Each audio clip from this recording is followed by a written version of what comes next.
Good morning to each and every one of us. My name is Gilbert Liwerha with my groupmates Charles, Bevelyn, Janice, Laurelyn.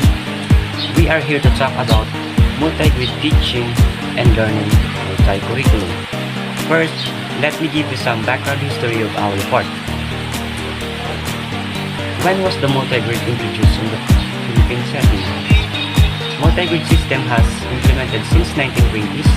It has always been covered by policies and monograde class organization, which resulted in multi-grade class. What is monograde class?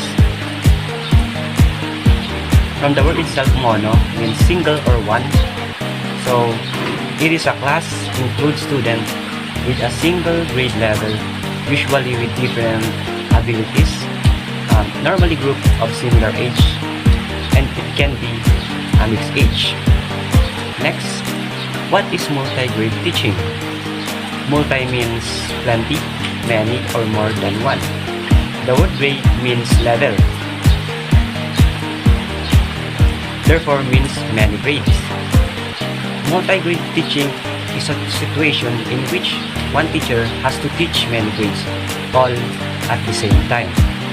It happens in all schools where there are more grades than teacher.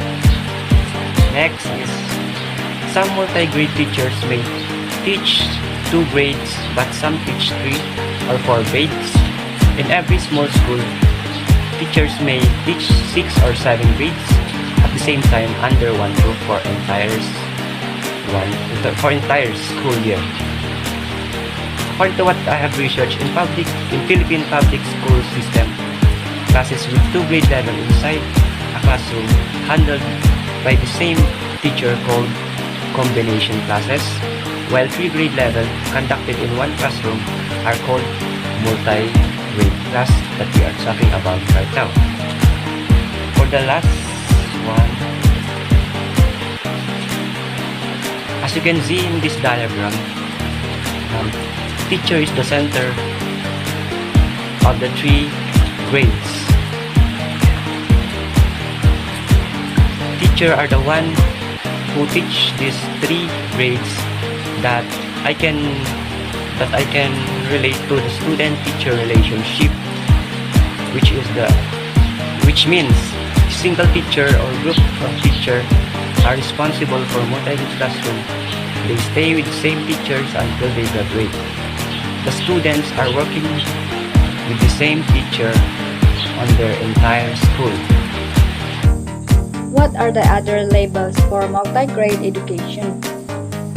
These are multi-grade, multi-age, mixed age, vertical grouping, combination, composite, double grade, split grade, dual age, hyphenated, non-grade, and etc.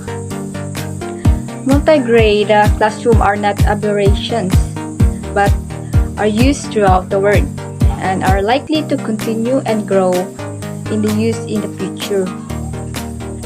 Multi-grade classrooms are comprised of 2 grades. These are combination multi-grade and pedagogic multi-grade. Where is multi-grade classes located? It is often implemented in elementary schools located at remote at sparsely populated localities, remote areas, transport inaccessible. Multi-grade class consists of 2 or more different grade levels inside a single grade classroom handled by one teacher and for entire school year. It is offered in elementary schools located in distant and populated localities. The small number of students for each grade level, the shortage of teachers, the distance from community to the nearest school, and the inadequacy of funds and classrooms are reasons that necessitate the organization of multi-grade classes. Next one is, why is multi-grade classroom created. Because of logistical reasons such as declining or uneven enrollment. What are these declining or uneven enrollment? First one is single grade classes. This is a classroom situation in which students of more than one grade level are taught by one teacher. A classroom situation in which students of one grade level participate in all of these classes in the same classroom under the direction of that one teacher. Second one is combination of multi-grade classes. This is students from 2 or more grades and one teacher who teaches them. Lastly is pedagogic multi-grade classes are utilized by students from 2 or more grades but are taught by a team of teachers. Lastly is multi-grade classroom difficult. Based on the researches, it is commonly stated in the literature that multi-grade teaching is more difficult than single-grade teaching. Multi-grade classes hold instructional potential for some, but they potentially difficult for most. Multi-grade classes lead to a negative instructional effect and that they increase teachers' stress and may jeopardize, threaten their motivation and commitment to teaching. Teachers report that these classes require more planning, are more difficult to teach, and diminish instruction and curriculum coverage.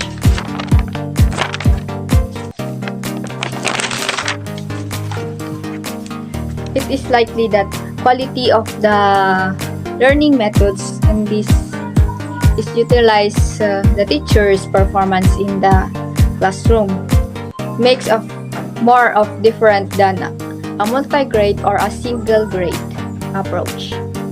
The challenges faced by the teachers while teaching in a multi-graded classroom are lack of suitable training, lack of enough support from key stakeholders, and lastly is lack of proper resources. Dahil sinabi natin na mahirap maging multi-grade teacher, kaya meron na i-propose dito sa Section 19 of RA 4670, Magna Carta for Public School Teachers, na Special Hardship Allowance for Multi-Grade Teachers. Kanilang allowance shall not exceed 25% of the basic pay. Ano ba itong Special Hardship Allowance na to? Ang Special Hardship Allowance refers to the allowance granted to a qualified teacher under any of the following. Kapag sila ay under ng mga ito, halimbawa, isa dito, number 1, being assigned to a hardship post. Sila yung mga na-assign sa liblib na lugar. Performing multi-grade teaching, sila yung mga guro na nagtuturo ng handling 3 to 4 grades sa isang room. Carrying out mobile teaching function and performing functions of non-formal education, or we call it alternative learning system or ALS. Sila ay mabibigyan ng special hardship allowance kapag sila ay under ng mga na-discuss natin dito.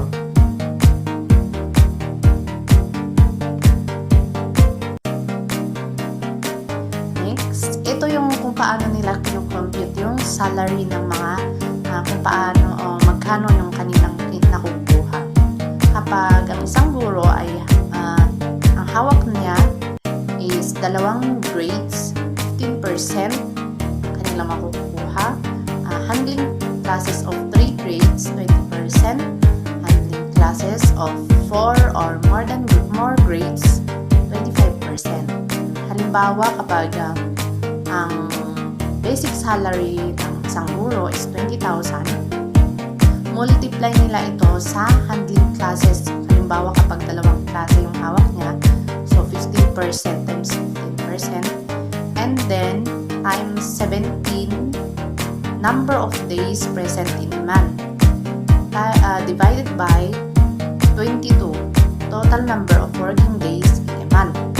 So 20,000 times 15% is equals to 3,000 times 0.77 is equals to 2,310. Ito yung kanilang basic pay.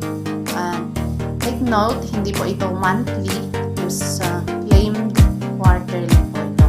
Hindi po siya monthly. Prerequisite on the claims is the submission of the supporting documents before the accounting section of your division office. So ano ba, what are the prerequisites in claiming your allowance?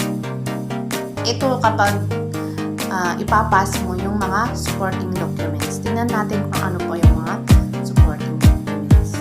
Ayan. 2019 required documents for special hardship claims.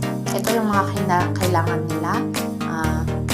School form 4, tapos form 41 or DTR. Ito yung daily time record, biometric record, accomplishment report, pay slip for claimants with ATM. Ito yung kanilang kailangan bago makukuha ang special hardship allowance.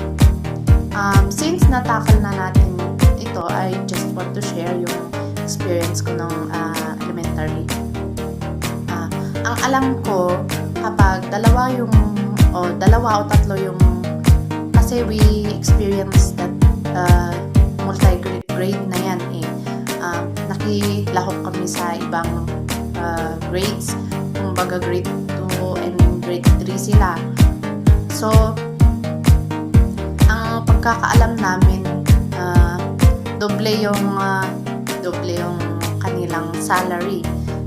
Kumbaga 20,000, tapos dahil dalawa nga ang kanilang klase na hawak, ang alam namin 40,000 na ganun yung alam namin na salary ng teacher namin noon. Pero as I was reading this report, and I realized na mababa pala yung kanilang sweldo. Kumbaga ganun kahirap yung situation ng isang teacher na multi-grade teaching. Hindi kasi kung tutuusin doble-doble yung kanilang trabaho kasi dalawa yung kanilang handle o tatlo. So, dapat sana ganun. Pero, at least meron. As I was reading naman yung mga itong report namin. Doon ko na lang nalaman na ganun pala. Ganun pala kahirap yung maging multi-grade teaching. Next. Okay, what about the disadvantage of multi-grade classrooms? It says here that schools practicing multi-grade teaching often suffer from inadequate material resources. Kulang ang kanilang gamit sa paaralan. Kulang na kulang ang kanilang ginagamit dahil sa they are located at remote areas. It also says here that in remote areas, teachers' passivity, irregularity, ill planning, non-accountability, and engagement in non-academic pursuits create and maintain a low school profile. Dahil nga malayo sila, they are far from central. So, kaya nagkukos ito ng irregularity, ill planning, and non-accountability. Isa na rin dito ang physical conditions may be unattractive. Some classrooms are very small and overcrowded. Kasi sabi nga natin, pwede nilang pag-mix. Yung ibang grade, pwede nilang kunin ng 3 o 4 na grade sa isang rooms. Kaya talagang overcrowded ito. planning can be very time consuming kasi iba-iba yung ability ng mga bata na nandun sa isang room. Kailangan nilang tignan kung ano yung ituturo nila. So talagang yung kung ano yung planning talaga, it takes time para sa mga guro kasi hindi sila basta-basta na lang nagtuturo dyan na without considering yung ibang mga bata, di ba? So ito yung disadvantage ng multi-grade classroom. In this part, I'll be discussing the advantages of multi-grade class. What are those? First, it improves the learning. Second, students are exposed to pre-learning and reteaching. Third, teacher can teach 2 or more grades at the same time. So, paano nga ba na i-improve ng multi-grade class ang pag-aaral ng estudyante? So, dahil sa experience na binabahagi ng estudyante sa bawat isa at sa relasyon na nabuo sa loob ng classroom, mas naibabahagi nila ang kanilang mga kakayahan sa kanilang mga klase at maaari rin ito makatulong upang ma-improve nila yung mga skills na kinakailangan nila, kagaya na lang ng communication skills, problem solving, at iba pa. Next is student exposed to pre-learning and reteaching.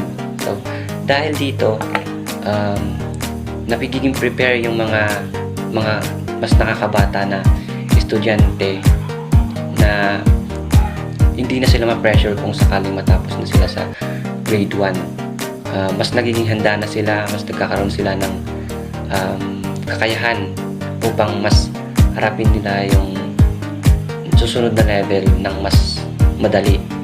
Tapos, in reteaching, dahil sa paulit-ulit na pagtuturo ng teacher, mas naiintindihan nila at mas nagiging klaro sa isip nila kung ano yung mga pinag-aaralan nila sa loob ng classroom. Yung last, the teacher can teach 2 or more grades at the same time. Nag-advantage to dahil hindi na kailangan palipat-lipat ng classroom. Nandun ka na sa isang classroom, iisa na lang tuturuan mo.